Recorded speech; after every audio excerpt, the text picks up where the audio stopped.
Hello friends, big boss హౌస్లో ఇప్పుడు జరిగే టాస్క్ ఎంతమందికి నచ్చిందో కామెంట్ చేయండి. ఇది బీబీ రాజ్యం అంట. ఇంకా ఈ బీబీ రాజ్యానికి రాజు కళ్యాణ్, రాణులు వచ్చేసి దివ్య, రీతు చౌదరి. ఇంకా వీళ్ళ ముగ్గురిని ఎందుకు సెలెక్ట్ చేసిరో అర్థం కావట్లేదు. కాదు, అక్కడ కళ్యాణ్ని ఎందుకు సెలెక్ట్ చేసిరు? బిగ్ బాస్ తనుజకి కళ్యాణ్కి చాలా ఫేవర్గా ఉంటున్నారని మీలో ఎంతమంది కనిపిస్తుందో కామెంట్ చేయండి. అక్కడ కళ్యాణ్కి ఇచ్చిర్రు రాజు క్యారెక్టర్. అదేదో కళ్యాణ్ ఎట్లాగో టాప్లో ఉన్నాడు ఓటింగ్స్లో, అదేదో ఆ క్యారెక్టర్ వేరే వాళ్ళకి ఇచ్చుంటే బాగుండేది కదా. నిఖిల్కో, గౌరవ్కి, ఇంకా ఛాన్సెస్ రాని వాళ్ళకి డెమన్ పవన్ని సపోర్ట్ చేసి డెమన్ పవన్కి ఇవ్వచ్చు, ఇలా ఇవ్వచ్చు కదా, వీళ్ళకి ఇవ్వచ్చు కదా క్యారెక్టరు. ఎందుకు పవన్ కళ్యాణ్కి ఎందుకు ఇచ్చిరు బిగ్ బాస్?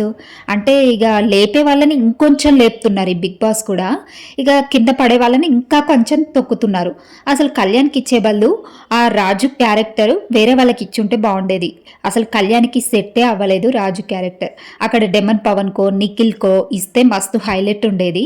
అసలు ఎందుకు బిగ్ బాస్ ఇలా ఫేవర్గా చేస్తున్నారు కళ్యాణ్కి, తనుజకి అర్థం కావట్లేదు. తనుజని కూడా చాలా ఫేవర్ చేస్తున్నారు. ఇప్పుడు రీతు, దివ్య ఉన్నారు, సరే వాళ్ళిద్దరికి ఇచ్చారంటే వేరే అనుకోవచ్చు, కానీ కళ్యాణ్కి ఇవ్వడం నాకు ఎందుకో రాంగ్ అనిపించింది. ఎందుకంటే కళ్యాణ్ ఈ టాస్క్లో ఉన్నా లేకపోయినా అతనికి ఓటింగ్స్ ఎక్కువ ఉన్నాయి, సపోర్టింగ్ ఎక్కువ ఉంది, ఫ్యాన్స్ ఎక్కువ ఉన్నారు, ముందుకు వెళ్ళగలుగుతాడు. కానీ కింద పడే వాళ్ళు, వెనక పడే వాళ్ళకి కాస్త ఇదొక అవకాశం ఇవ్వచ్చు కదా బిగ్ బాస్ అనిపించింది. ఇక ఇదేంటంటే బిగ్ బాస్ రాజ్యం. ఈ బిగ్ బాస్ రాజ్యంలో ఏంటంటే కమాండర్స్ని 4 మెంబర్స్ సెలెక్ట్ చేయాలి, ఇక ప్రజల్ని 4 మెంబర్స్ని సెలెక్ట్ చేయాలి. ఇక కమాండర్స్ ఎవరెవరు అంటే నిఖిల్, తనుజ, డెమన్ పవన్, సంజన, వీళ్ళేమో కమాండర్స్, వీళ్ళు నలుగురు. ఇక మిగిలిన వాళ్ళందరూ ప్రజలు అనమాట. ఇక ప్రజలతోటి వీళ్ళు సేవలు చేయించుకుంటారు ఈ టాస్క్లో. ఇక కమాండర్స్ చెప్పినట్టు చేయడము, ప్రజలు రాజుకి రాణులకి సేవలు చేయడము, ఇలాంటివి చేస్తూ ఉండాలి ప్రజలంటే. ఇక ఈ టాస్క్ అయితే క్యాప్టెన్సీ కంటెండర్ కోసం అయితే చేస్తూ పెట్టిర్రంట. మరి ఈ 2-3 రోజులు అయితే ఈ టాస్క్ జరుగుతుంది. ఇక చివరికి ఇందులో క్యాప్టెన్సీ కంటెండర్స్ ఎవరెవరు అవుతారో ఇంకా మనం కూడా చూడాల్సిందే.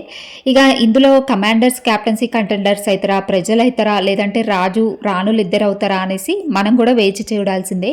మీకు ఈ టాస్క్ ఎంతమందికి నచ్చిందో కామెంట్ చేయండి. లేదంటే బోరింగ్గా అనిపించినా కానీ బోరింగ్ అని చెప్పేసి కామెంట్ చేయండి. నాకెందుకు కొంచెం అంత మంచిగా అనిపిస్తలేదు ఈ టాస్క్. కొంచెం వేరే టాస్క్ పెట్టుంటే బాగుండేదేమో అనిపిస్తుంది.